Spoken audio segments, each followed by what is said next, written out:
함께 받으실 하나님의 말씀은 마태복음 4장 12절에서 17절입니다.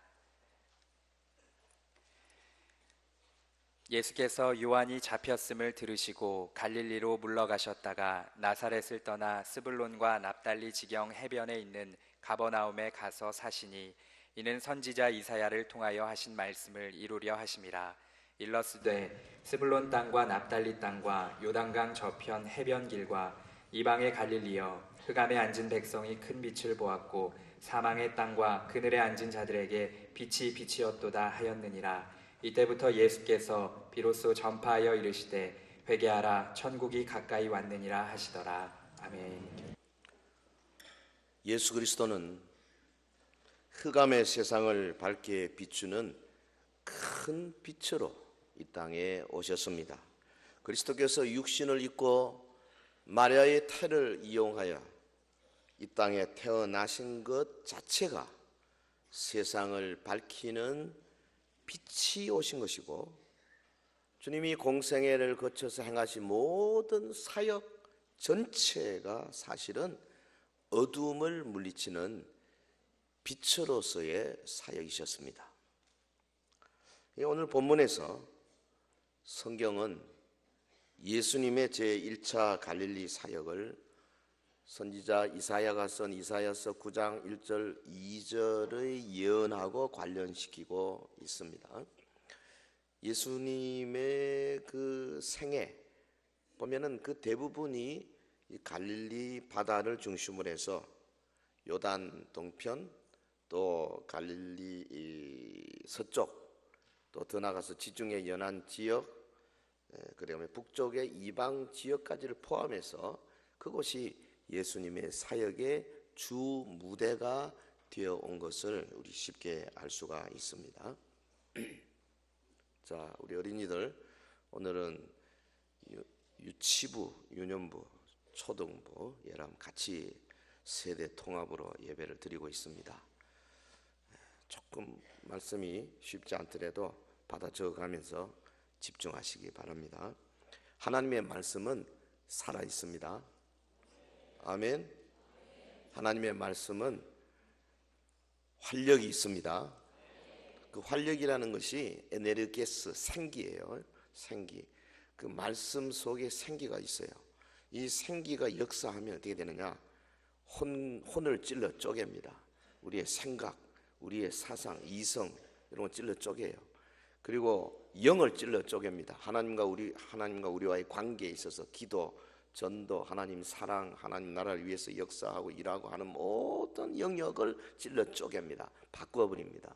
하나님의 말씀은 살아있고 생기가 있어요. 이 생기가 역사할 때에 우리의 관절과 골수를 찔러 쪼갭니다. 다시 말하면 육신적인 질병 혹은 기능, 육체가 갖고 있는 모든 기능들, 부족한 것들을 바꾸고, 혹은 구부러진 것을 펴고, 척추, 측만증을 휙 바로 세우고, 순환이 잘 안 돼 가지고 소화기 계통, 순환기 계통, 호흡기 계통에 여러 가지 지장되어 있는 것들을 바로 뚫어버리고, 골수, 거기서 백혈구, 적혈구를 잘 만들어 가지고 우리 몸을 튼튼하게 만드는 그 영향, 그 능력, 그것이 어디에 있느냐? 하나님의 말씀에 있다, 그 말입니다. 그 말씀의 생기를 먹으면 관절과 골수가 찔러 쪼개질 뿐 아니라 우리의 마음의 생각이 바뀌고 우리의 마음의 뜻이 하나님의 말씀 앞에 판별되어 버리는 거죠. 그 마음의 생각, 우리가 갖고 있는 여러 가지 이 이성적인 혹은 지적인 혹은 많은 사상가들이 가르쳐 왔던 것들에 대한 나의 반응, 이런 것들이 하나님의 말씀으로 관통될 때에 이 모든 것이 하나님 나라 쪽으로 돌아갑니다. 그리고 마음의 뜻을 판별해 버린다. 그 말은 의지면이죠. 내가 하나님을 위해서 살아야 되겠다. 내가 하나님의 그 거룩한 이 성전에 정말 군사가 되어야 되겠다. 나는 더러운 귀신들과 악한 영들, 우상의 영, 이 미혹의 영과 싸워야 되겠다 하는 의지를 발동시킨다, 그 말이죠. 할렐루야. 하나님의 말씀이 생기로 내게 오면, 지금 우리 찬양대가 불렀던 우리를 도와주소서, 건지소서, 보호하소서, 가사가 주는 내용하고 거기에 들어가는 마이너의 그 멋진 화음하고 막 합쳐가지고 하나의 작품이 되어가지고 그것이 막 내 마음속에 와닿는데 아무에게나 오는 게 아니다 그 말이죠. 말씀이 생기가 들어있는 사람들은 그런 찬양을 들을 때 막 영혼이 기뻐 날뛰고 뛰고 막 하나님 앞에 엎어지고 그 은혜가 되는 거예요. 할렐루야. 근데 그 말씀의 생기는 어디에 있느냐? 성경 안에 있어요. 기록된 말씀 안에 있어요. 사람이 쓴 책에 있는 것이 아니에요. 사람의 철학, 학문 있는 거 아닙니다. 논리에 있는 것이 아니에요. 말씀에 있어요. 기록된 성경에 있어요. 그 하나님의 기록된 말씀을 우리가 잘 파서 드러낼 때 그 속에 감추었던 그 지하 자원들, 광물들, 그것이 바로 생기예요. 생기가 막 솟아 올라오면은 그것이 설교라고 하는 수단을 통해서 우리의 영혼 속에, 우리의 마음 속에, 그래서 박힐 때에 혼과 영과 관절과 골수가 찔러 쪼개지고 변화되고 오는 놀라운 역사가 일어날 줄로 믿습니다. 그것은 연세가 많은 분이나 우리 어린아이들이나 똑같아요. 생기의 역사가 그렇게 크다 그 말이죠. 영적으로뿐 아니라 혼적으로뿐 아니라 육체적으로도 생기가 역사할 줄로 믿습니다. 말은 거창하게 했는데 과연 그런가? 오늘 본문이 마태복음 4장 12절에서 17절까지 이 말씀 안에도 생기가 분명히 들어있어요. 그래서 이 말씀을 설교자가 최선을 다해서 그 속에 있는 생기를 드러내는 역할을 할 때 하나님의 성령께서 말씀을 검으로 잡고 여러분 속에 아직까지 하나님의 말씀 앞에 자기가 지은 죄를 해결치 아니하고 끊임없이 고집을 피우고 하나님 앞에 엎드리지 아니하는 유들유들한 가슴 속에 하나님의 생기 있는 말씀을 가지고 팍 찔러서 피를 터지게 만들고 그래서 엎어지게 만들 때 그것이 은혜 받는 거다 그 말이죠. 할렐루야. 우리는 오늘 은혜 받으러 온 줄로 믿습니다. 말씀을 즐기러 오는 것이 아니에요. 말씀을 통해서 내가 위로받으러 오는 것이 아니에요. 은혜 받으러 왔어요. 하나님의 말씀에 관통되기를 원해야 됩니다. 말씀 앞에 거꾸러지기를 원해야 합니다. 주여, 오늘 부른 찬송처럼 주여 나를 도우소서. 그 말씀이 내게 와서 끊지 못하는 담배 같은 걸 끊어버리게 힘이 되게 하시고 끊지 못하는 내 입술의 더러운 습관들을 끊어버리게 하옵시고, 그렇게 원하지만은 하나님 앞에 엎드려 기도할 때 진심으로 기도하지 못하는 나의 이 더러운 연약한 나의 기도의 무릎을 강하게 해 주옵소서. 남을 향하여 시기와 질투하고 저들이 잘된 것 때문에 내가 배가 아파하는 이 더러운 연약하고 부족하고 형편없는 구질구질한 나의 인생을 주님 말씀이 들어와서 한번 획가닥 바꿔주소서. 저 유치부 아이들 듣나? 너무 예쁘다 그 말씀. 그런데 이 마태복음 4장 12절에 17절까지도 분명히 거기 들어있어요. 지금 제가 그 말씀을 나눌 때 여러분이 그런 놀라운 은혜를 받기를 주의 이름으로 축원합니다. 자, 갈릴리에서 예수님이 사역하시다 그랬어요. 갈릴리 지역은 어디냐면 분포상 이방인들이 많이 살았어요. 유대인들하고 이방인들 섞여 살죠. 그리고 그 나라의 정치, 경제, 문화, 사회 전반으로 어디서 예루살렘과 유대 지방 중심으로 돼요. 지금 마침 우리 수도권에 서울 지방 근처에 있는 사람들은 이 대구나 부산 사람들을 촌놈으로 보거든요. 따지고 보면 지난해나 뭐 비슷한데 그래도 우리가 그렇게 당한다 그 말이죠. 왜? 그 모든 게 거기 집중되어 있거든요. 예루살렘과 유대에 집중되어 있는데 그래서 유대인들이 갈릴리 있는 사람들을 보고 촌놈이라 생각했어요. 별로 거기서 뭐 선한 게 나겠느냐, 그 뭐 메시아가 거기서 나겠느냐, 그 정도 생각하고 멸시와 천대를 주고 있는 지역이 바로. 그런데 예수님은 이 지역에서 그의 사역의 3분의 2 이상을 하셨다고 말이죠. 왜? 이유가 뭡니까? 영적인 어둠으로 가득한 그곳에 주님이 큰 빛으로 오셔가지고 그들에게 그 놀라운 빛을 비춤으로 저들의 삶의 새로운 역사를 일으키기 위함인 줄로 믿습니다. 오늘 말씀을 통해서 흑암의 땅을 비추는 큰 빛 예수, 그 예수님에 관해서 듣는 순간에 믿음이 들어옵니다. 따라합시다. 믿음은 들음으로, 믿음은 들음으로. 원래 믿음은 들음에 의해서 생기는 거예요. 그러면 이 믿음이 생기면 그 다음에 어떻게 됩니까? 우리 속에서 이 믿음을 통해 가지고 이 하나님이 주시는 길이 보이기 시작하고 그 길 향해서 나가고자 하는 의지와 결단이 생기게 되는 거거든요.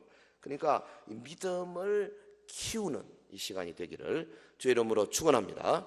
자, 본문 흑암의 땅을 비추는 큰 빛이라는 제목 하에서 첫 번째 뭐냐면 이 빛은 사망의 땅과 그늘에 앉은 자들을 비추었다 그랬어요. 사망의 땅과 그늘에 앉은 자들을 비추는 그런 빛이었어요. 다르게 표현하면 흑암에 쌓인 세상을 밝히는 예수님이다. 본문 16절 흑암에 앉은 백성이 큰 빛을 보았고 사망의 땅과 그늘에 앉은 자들에게 빛이 빛이었도다. 여기 흑암이라는 말, 헬라말로 스코토스라는 말은 문자적으로 어둡다는 건데 말하자면 이게 은유적인 거죠. 비유적인 겁니다. 인간이 하나님에 대한 인간의 의무를 잘 모른다는 것이죠. 흑암. 그리고 그러니까 하나님에 대해서 우리가 뭐 해야 할지 모르기 때문에 거기에 뒤따르는 불순종, 불신앙, 부도덕 이렇게 따르죠. 그 어떻게 됩니까? 그 결과 비참한 삶이 찾아오는 거죠. 하나님 멀어지면 비참할 수밖에 없어요. 그래서 그걸 통틀어서 흑암이다. 그래서 흑암에 앉은 백성이다. 그렇게 표현했어요. 그러니까 하나님의 율법도 모르고 하나님이 우리에게 주고자 하는 그 복이 뭔지도 모르고 불신앙과 불경건으로 하나님의 생명에서 떠나서 계속적으로 비참한 운명의 채에 살고 있는 갈릴리 지역의 사람들, 흑암에 앉은 백성이다. 근데 그들이 본문에 보면 큰 빛을 보았고 사망의 땅과 그늘에 앉은 자들에게 빛이 빛이었도다. 예수님이 갈릴리 백성만을 위해 온 건 아니죠. 그러나 1차적으로 보면 당시 이 지역이 짙은 영적으로 흑암에 쌓여 있었기 때문에 주님이 거기서 시작했어요. 그래서 예수님의 그 놀라운 하나님이 주시는 빛을 비추기 시작한 거 아닙니까? 갈릴리 지역의 문자 그대로 예수님은 찬란한 빛으로 떠오르신 겁니다. 성경에서 빛은 예수 그리스도를 가리킵니다. 빛은 예수님이에요. 태양도 예수님이에요. 요한복음 1장 보십시오. 광야에 나타난 하나님의 사람 세례 요한이 예수님을 가리켜서 뭐라 그랬습니까? 요한복음 1장 9절 참빛 곧 세상에 와서 각 사람에게 비추는 빛이 있었나니 10절 같이 할까요? 시작.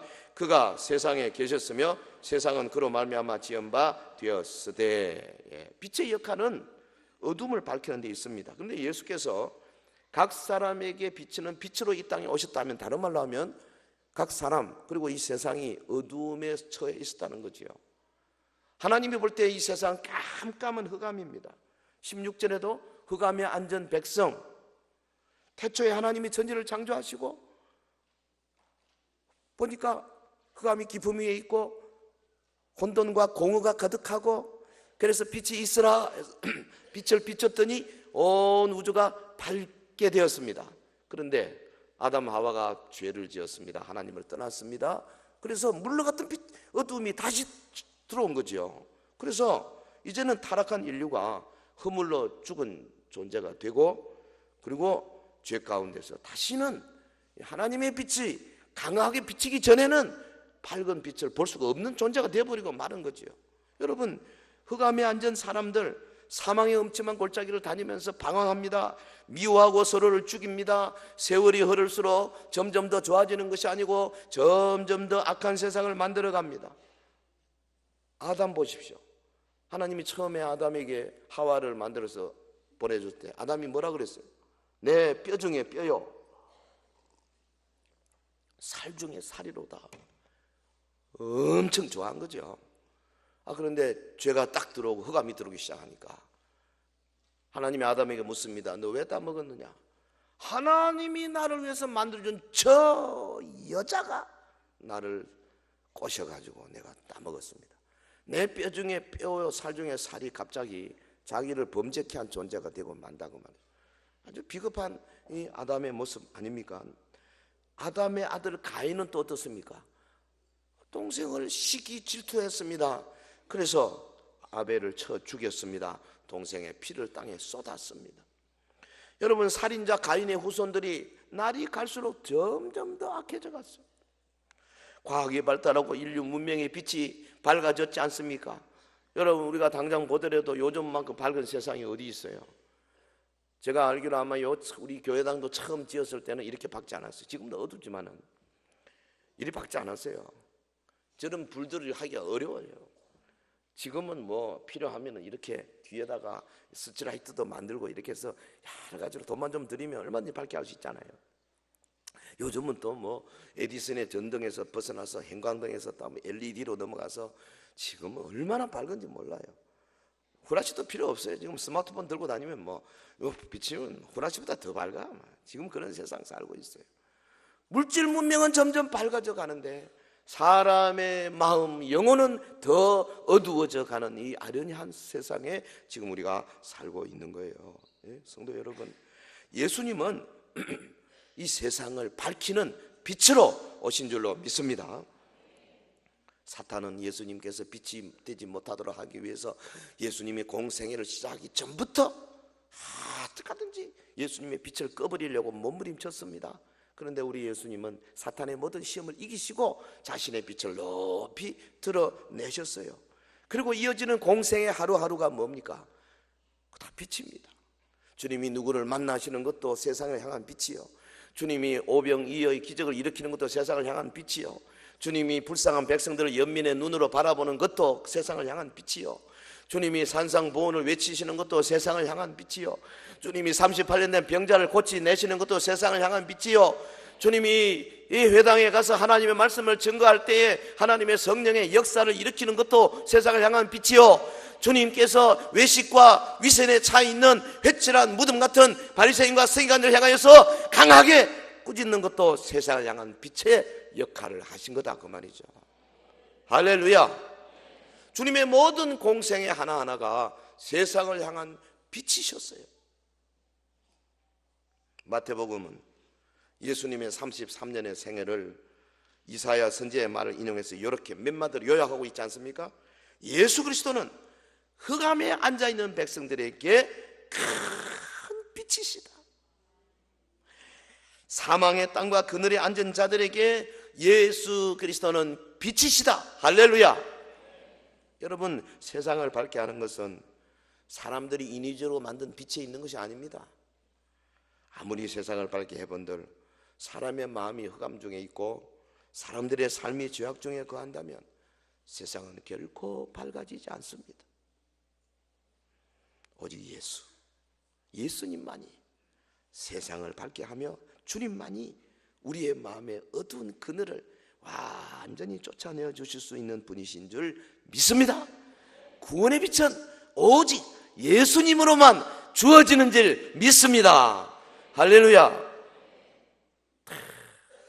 큰 빛 예수님, 요 믿음이 쫙 들어와야 돼. 자, 두 번째, 그런데 이 빛을 위해서 본문에 보면 세례 요한이 잡혀서 죽임을 당할 수밖에 없게 돼 있어요. 이 빛은 그러니까 다른 말로 하면 희생을 동반하는 빛이에요. 본문 12절 보실까요? 예수께서 요한이 잡혔음을 들으시고 갈릴리로 물러가셨다가, 제가 이 두 번째 대지의 주제를 어떻게 잡을까 고심을 좀 했어요. 12절을 가만히 들여다보고 있는데 주님의 빛은 단순히 어둠을 물리치는 정도가 아니라 이 빛이 가기 위해서 반드시 희생이 필요하다. 이걸 지금 가르치고 있잖아요. 응? 본문 12절에 예수님이 세례 요한이 체포되어 가지고 감옥에 갇혔다는 소식을 듣자마자 오히려 거기서부터 유대 지방으로 어디로? 갈릴리 지방으로 물러가 먼 곳으로 도망을 친 것 같아요. 네. 의문점이 생깁니다. 아니, 세례 요한이 누굽니까? 예수님 오는 길을 준비했지 않습니까? 열심히 세례를 주고 군병들과 세금 맡은 자들과 백성들에게 가르치고 너희는 이리 해라. 내가 온 것은 왕이 오시는 길, 높은 것은 낮추고 깊이 파진 것은 메우고 구부러진 것은 곧게 하고, 이래서 주님의 길을, 그의 첩경을 평탄케 하기 위해 왔다. 그러다가 주님이 딱 나타나실 때 보라, 세상 죄를 지고 하는 하나님의 어린 양이로다. 그래서 제자들 안드레와 요한이 예수님에게 가니까 가라, 저는 흥하에 있고 나는 쇠하여 지리라. 얼마나 멋져요. 예수님의 목회는 점점 커지고 요한의 목회는 점점 줄어들었어요. 그런데 당시 헤롯이 자기의 동생의 아내를 취했거든요. 아주 큰 죄를 진 겁니다. 요즘 같으면은 국가를 운영하는 최고 결정권자가 잘못할 때 선지자적으로 가서 책망을 한 거죠. 안 해도 될 겁니다. 모른 척하고 있어도 되는데 책망한 겁니다. 그래서 헤롯이 기분 나빠가 붙잡았어요. 감옥에 가뒀어요. 그 소식을 예수님이 듣자 그 예수님이 왜 갈릴리로 물러가셨을까? 무슨 특별한 이유가 있었을까? 차라리 주님이 얼마나 능력이 있습니까? 죽은 자도 살리고 병자도 고치고 바람도 잔잔케 만들고 파도도 스톱 시키면 끝인데 그거 가지고 하나 못 하실까? 감옥 문화 열려라 하면 열릴 텐데 그 세례 요한을 좀 건져가지고 오히려 그 제자들 가운데 베드로, 안드레, 야고보, 요한, 바돌로메 구질구질한 친구들 3년을 데리고 다녀봐도 별로 자라지도 못하고 네가 옳으냐 내가 옳으냐 네가 크냐 내가 크냐 그 정도 수준밖에 안 되는 사람들 다 제껴버리고 아예 준비된 세례 요한을 딱 오른팔에 세우면 세례 요한이 또 설교를 얼마나 잘합니까? 그러면 목회도 잘 될 거고 좋을 텐데 왜 세례 요한에게 가지 않으시고 오히려 거꾸로 도망치듯이 갈릴리로 가셨을까? 어떻게 됐습니까? 결국 요한은 나중에 감옥에 있다가 결국 목이 댕강 잘려져서 참 순교의 제물이 되죠 말았지 않습니까? 요한을 살리고 싶은 것은 그러니까 우리 생각인 거죠. 주님 생각이 아니죠. 세례 요한의 사명은 자신의 사역을 크게 하는 데 있는 것이 아니라 메시아가 오는 길을 닦는 첩경을 평탄케 하는 거기 있는 거죠. 요한은 그 일을 위해서 이 땅에 보내졌고 그 일이 끝났을 때 요한은 아낌없이 순교의 제물로 만고에 빛나는 하나님의 사람이 된 거 아니겠어요? 할렐루야. 성도 여러분, 빛이신 예수께서 오시는 길에는 이 세례 요한처럼 희생이 동반된다는 거 꼭 기억하시기 바랍니다. 공짜가 없어요. 오늘에도 이 빛이 비춰지기 위해서 수많은 고귀한 성도의 피가 흘려져야 돼요. 우리 한국 땅에 그리스도의 빛이 비춰지기 위해서 저 대동강변의 토마스 선교사 나이 그저 30도 되기 전에 젊은 선교사의 그 붉은 피가 쏟아져야만 했다 그 말이에요. 주님은 우리의 삶이 얼마나 오래 가느냐 그 별로 관심 없는 것 같아요. 90세냐 100세냐 주님은 별로 관심 없어요. 주님은 우리가 우리의 남은 삶을 가지고 하나님의 목적을 얼마나 성취하는 삶을 사느냐 거기에 관심이 있으세요. 할렐루야. 이제부터 그러니까 우리가 기도해야 할 것은 주여 오래 살게 하옵소서. 그러지 마세요. 오래 살아서 벽에 무슨 취할 때까지 살게 하옵소서. 그러지 마요. 그 우리 무슨 기도해야 됩니까? 주님 내 남은 날수가 얼마인지 모르지만은 남은 날이 1년이든 10년이든 20년이든 50년이든 내 남은 날 최선을 다해서 주님의 뜻을 이루는 삶이 되게 하옵소서. 할렐루야. 그렇게 기도해야 된다. 예수님께서 요한의 투옥 사실을 듣고 갈릴리로 물러가시던 이유들은 당국자들이 무서워서 도망간 것이 아니라 원래 하나님께서 계획하신 그 뜻을 이루기 위함인 거죠. 여러분 본문 14절 보세요. 이는 선지자 이사야를 통하여 하신 말씀을 이루려 하심이라. 예수님의 모든 행동 모든 말씀 하나하나는 하나님의 뜻 하나님의 말씀을 이루려 하는데 그게 있는 거예요. 예수님이 이 땅에 오신 것 하나님의 뜻을 이루려 합니다. 마태복음 1장 22절 23절 예수님이 애굽으로 피난 가신 것 선지자의 예언을 이루려 함입니다. 마태복음 2장 15절 그리고 애굽에서 다시 이스라엘 돌아오시되 예루살렘이나 베들레헴으로 올라가지 아니하시고 오히려 저 갈릴리 땅 나사렛을 가신 것 하나님의 뜻을 이루려 함입니다. 2장 23절 그리고 공생의 기간 동안 가버나움에 주로 사시면서 이제 하나님의 말씀을 이방 땅에 전하신 것 이거 다 선지자를 통해서 하신 하나님의 뜻을 이루려 하십니다는 거죠.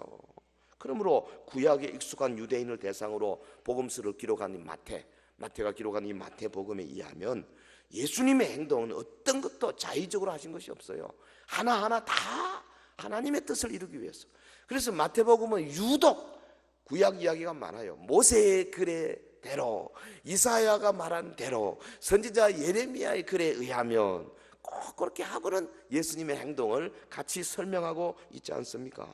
하나님의 말씀에 대한 순종. 그러니까 세례 요한의 순교적 죽음도 사실은 예수님이 볼 때는 이미 하나님께서 지정하신 것이고, 그래서 예수님이 개입해가지고 세례 요한의 순교를 막고 그가 건질 의도가 전혀 없는 거지요.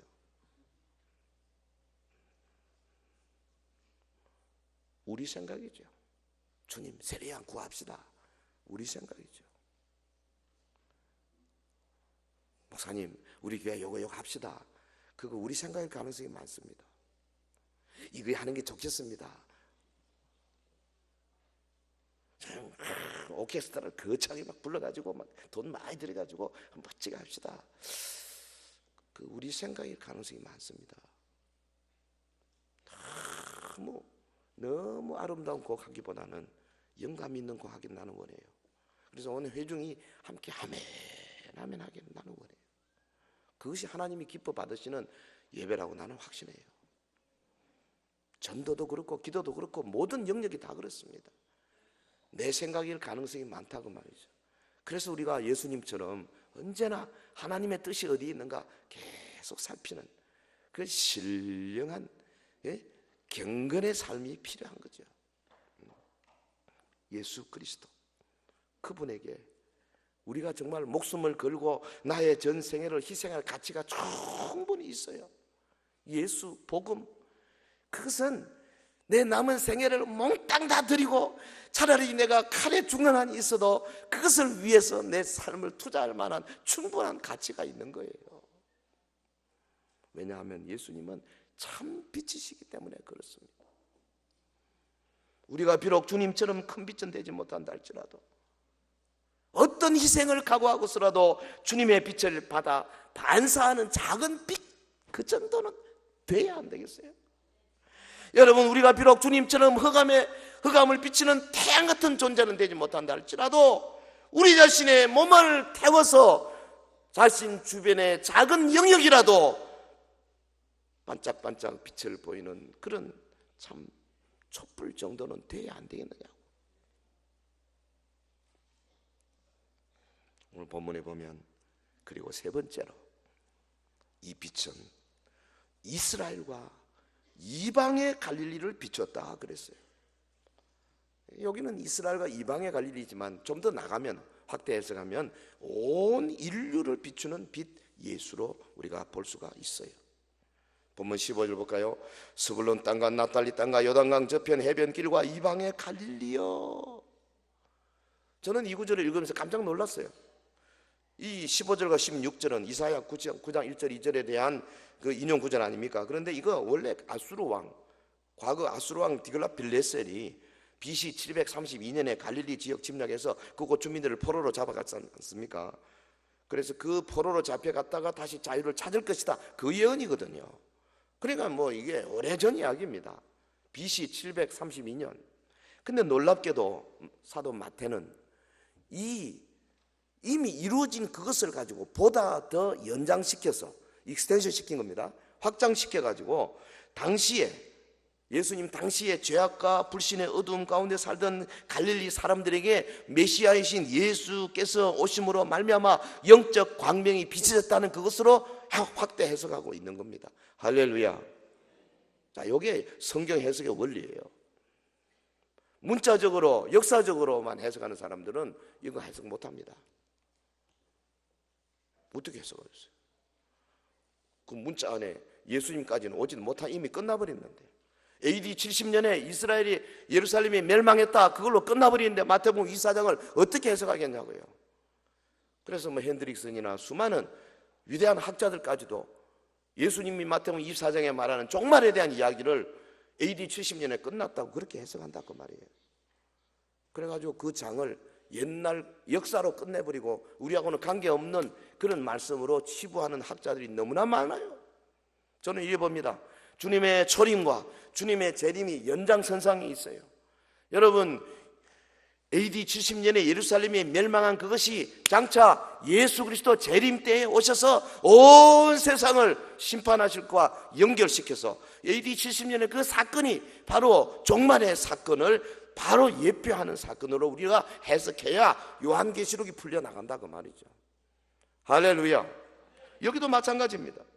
지금 이방의 그 갈릴리어, 스불론 땅, 납달리 땅, 요단강 저편, 이게 뭡니까? 스불론 땅은 갈릴리 호수 남서쪽 지역이고, 납달리 땅은 갈릴리 호수 북서쪽 지역이고, 요단강 동편, 지금 요르단 지방이죠.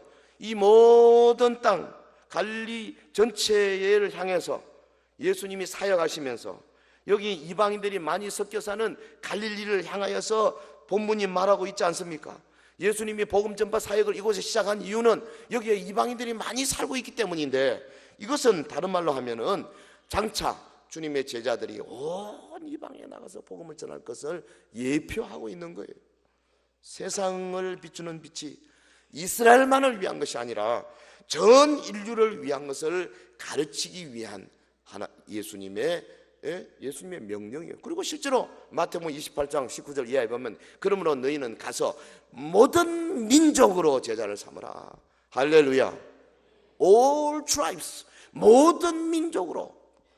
거기는 어떻게 사마리아만 속하겠습니까? 거기 가이사랴 빌립보 지방에 두로 시돈 그것만 포함되겠습니까? 모든 민족이. 우리 대한민국도 포함되고 몽고도 포함되고 중국도 포함되고 일본도 포함되고 남미도 포함되고 온 세계가 다 포함된다 그 말이죠. 여러분, 주님은 모든 인류를 차별 없이 구원시킬 작정을 하시고 그가 아직 죽고 부활하시기도 전부터 이방에게 계속 말씀을 전한 거예요. 로마서 3장 22절에 곧 예수 그리스도를 믿음으로 말미암아 모든 믿는 자에게 미치는 하나님의 의인이 차별이 없느니라. 차별이 없어요. 모든 믿는 자에게 차별 없이 구원을 선포하십니다. 빛은 모든 사람들에게 차별 없이 그리고 동등하게 비추어지는 빛입니다. 우리 모두 온 인류를 비추는 빛이신 예수 그리스도를 만방에 비추기에 힘쓰는 저와 여러분 되시기를 예수 이름으로 축원합니다. 자, 하나 더 나가겠습니다. 이 빛 대신 예수님 제일 먼저 하신 일이 뭐냐면 회개를 전파하신 겁니다. 회개를 전파. 다르게 표현하면 이 회개하는 자에게만 이 빛이 효과가 미친다 그 말이죠.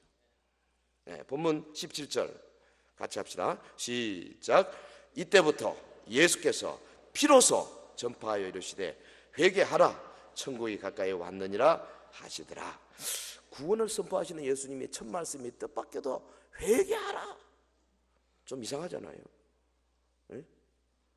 야, 얼마나 수고가 많으냐, 설 명절 얼마나 잘 지내셨느냐, 가고 오는 길에 얼마나 힘들었느냐, 뭐 이렇게 시작해야 되는데 보자마자 그냥 회개하라. 앞뒤가 영 강력합니다. 이게 복음이에요. 복음이 보통 우리 일반 세상 사람들과 다르다는 거 꼭 알아야 합니다.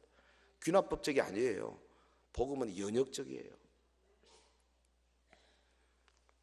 예수님의 최고 관심이 어디 있는지 아십니까? 예? 우리 유년부, 예수님의 최고 관심이 어디에 있어? 예, 잘 모르겠어요. 회개에 있어요? 아니요, 천국에 있어요. 천국. 우리 다 천국 가기를 원하세요. 할렐루야. 근데 천국 가려면 뭐 해야 돼? 회개해야 돼. 예수님은 모든 관심이 천국에 있어요. 주님이 말씀하신 것 다 뭐에 대한 이야기? 천국 이야기입니다. 하나님 나라에 대한 이야기. 하나님 나라가 하늘나라고 하늘나라가 천국 아닙니까? 마태복음 1장부터 28장까지 한 장 빼고 다 천국 이야기 나와 있어요. 얼마나 예수님이 천국에 관심이 많으냐면 예수님이 죽으시고 부활하신 다음에 40일 동안 이 땅에 계시면서 나타났다가 사라졌다가 하시면서 제자들에게 무슨 말 하셨어요? 야, 내가 죽어보니까 지옥이 이렇더라. 그 말 안 했어요. 야, 너 보니까 선지자 중에 이런 이야기 했더라. 너희들이 생각할 때는 그러냐? 구약에 대해서 예수님이 뭔 이야기 많이 하셨느냐 하면 누가복음 1장에 사도행전 1장에 보면 해 받으신 후에 뭐 했느냐? 하나님 나라에 관하여 말씀하시더라. 예수님의 모든 관심은 천국에 있어요. 근데 그 천국 가는 유일한 길은 회개에 있어요. 할렐루야. 회개하라. 천국이 가까이 왔느니라. 천국은 돈으로 살 수 없습니다. 천국은 권력으로 쟁취할 수 있는 것이 아닙니다. 여러분, 천국은 선행으로 안 됩니다. 천국은 윤리적인 삶으로, 천만의 말씀입니다. 천국은 부모님에게 잘한다고 해서 되는 거 아니에요. 물론 잘해야 되지만 그것만 가지고 되는 것이 아니에요. 천국은 남의 거 훔치지 않고 남을 많이 도와준다, 그것도 물론 중요하죠. 그러나 그거 가지고 천국 갈 수 있는 건 아니에요. 천국은 회개할 때 주어지는 겁니다. 내 마음대로 가는 세상적인 삶으로부터 하나님 쪽으로 방향을 180도 확 틀어서 가는 겁니다. 둘째 아들이 재산 들고 나가서 몇 년간 허랑방탕하다가 쥐엄나무 열매 먹다가 갑자기 배가 고파서 눈을 들어 보니까 저쪽에 내 아버지 계시는구나, 내 여지 뭐 하고 있는구나. 그래서 씹고 있던 쥐엄나무 팍 뱉어버리고 던져버리고 내가 돌아가리라, 아버지께로 가리라. 가서 매를 맞는 한이 있어도, 가서 아버지의 아들로 인정받지 못하는 한이 있어도 종의 하나라도 쓰게 해주십시오 라고 하면서도 나는 돌아가리라. 결심만 하는 것은 아직 회개가 아닙니다. 뉘우치는 거 아직 회개 아닙니다. 울고 있는 거 아직 회개 아닙니다. 가슴 두드리는 거 아직 회개 아닙니다. 회개라는 것은 일어나서 돌이켜 아버지께로 돌아가는 것이 회개다, 그 말이에요. 할렐루야. 천국은 회개하는 자의 것이에요.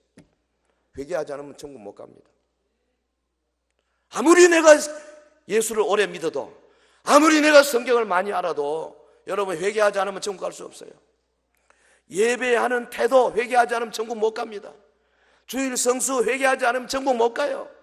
하나님의 계명 계속해서 어겨보세요. 결국은 지옥까지 갈 수밖에 없어요. 회개해야 돼. 그리고 돌이켜야 돼요. 끊어버려야 돼요. 할렐루야. 예수님이 딱 무대에 나서자마자 회개하라, 천국이 가까웠느니라. T.S. 엘리오트가 쓴 그 칵테일 파티라는 글에 보면 실리아라는 여자가 등장하는데, 이 여자가 죄책감 때문에 괴로워하다가 하는 수 없이 그 정신과 의사를 찾아 상담을 했어요. 의사가 묻습니다.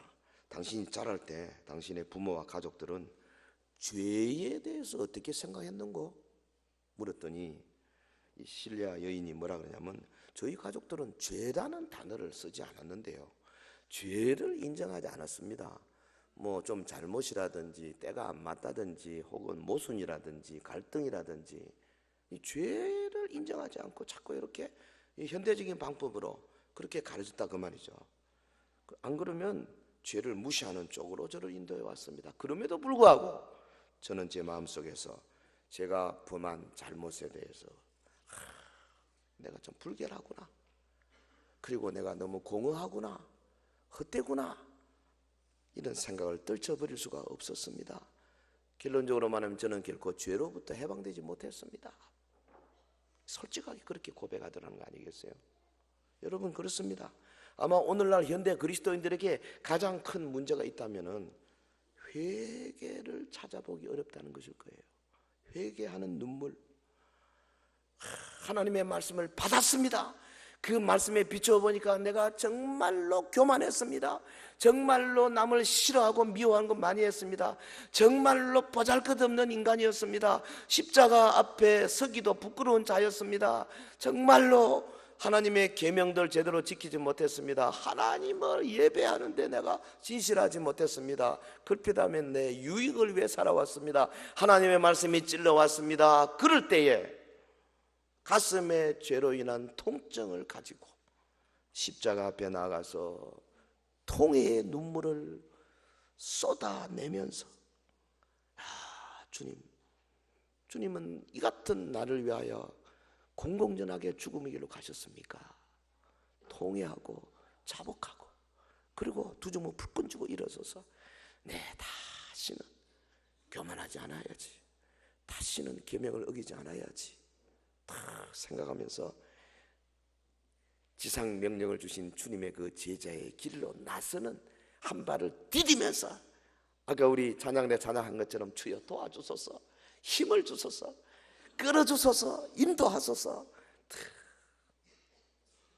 근데 그런 사람을 찾아보기 참 어려운 것 같아요.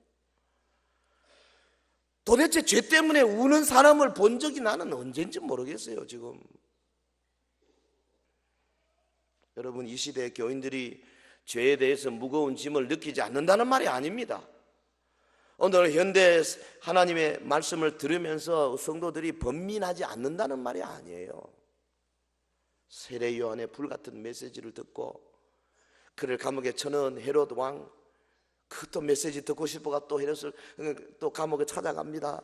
그러면 헤롯을 보고 세례 요한이 감옥 속에서 회개하라, 동생의 아내를 네가 가늠하면 되냐, 그 말씀을 들으면서 번민하면서 그도 그렇지 고개를 끄덕끄덕하면서, 그리고 또 돌아와요. 그러면서 끊지는 않아요. 그리고 또 며칠 있다가 또 듣고 싶어, 또 가서 듣고 얻어맞으면서 번민은 하고, 그러면서 또 말씀은 좋아요. 세례 요한을 아까워해요. 그래서 의붓 딸이 세례 요한을 달라고 할 때 막 걱정하고, 저 훌륭한 사람을 내가 어떻게 죽일 수 있느냐, 그렇게 하다가 결국은 멸망하고 말았어요. 여러분, 이 시대에 가엾은 헤롯들이 얼마나 많은지 모릅니다. 강단에서 불같은 메시지가 떨어질 때에 마음의 통증을 갖습니다. 죄에 대한 깨달음이 있습니다. 그러나 회개 안 합니다. 회개 안 해요. 봄바람 살랑살랑 좋아요. 은혜 받았어요. 그리고 또 도로 돌아가요. 그리고는 그 삶은 그대로 가요. 그냥 그대로 회개를 안 해. 회개 안 해. 그러고는 천국 갈 거라고 착각하고 있어요. 다시 이야기 안 합니다. 회개하지 않으면 천국 갈 수 없습니다. 회개 없이 천국 없어요. 어쩌면 현대 교인들 다수는 회개에 대해 관심이 없는지도 모릅니다. 그저 이 땅에서 복받고 형통한 삶을 살면 그만이지 뭐, 그 생각이 더 강한지도 몰라요. 하나님 앞에서 회개하지 아니하는 심령은 언제나 어둠 속에 있는 자들이에요. 간혹 촛불 같은 게 좀 있을 수 있지만은 전반적으로 보면 어둠이에요, 어둠. 그렇기 때문에 조금만 건들면 싸우고 분노하고 거짓말하고 뭐 엉망진창이 되는 거죠. 예수님은 이런 사람들을 위해서도 참 빛으로 오셨는데, 그리고 어둠으로부터 사람들을 구원하시기 위해서 지금도 성령으로 외치고 계십니다. 회개하라! 천국이 가까이 왔느니라. 할렐루야! 여러분의 생에 진정한 회개가 있는가? 오늘 제가 던지는 질문입니다. 천국은 회개하는 자에게 찾아옵니다.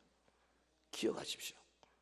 우리는 본래 허물과 죄로 죽었던 자들이고, 우리는 본질상 진노의 자녀들 아닙니까? 우리는 갈릴리 주민들처럼 이 땅에 소외된 자들이요, 흑암에 앉은 백성들이요, 주류 사회에서 멀리 떨어져 있던 그런 자들 아닙니까?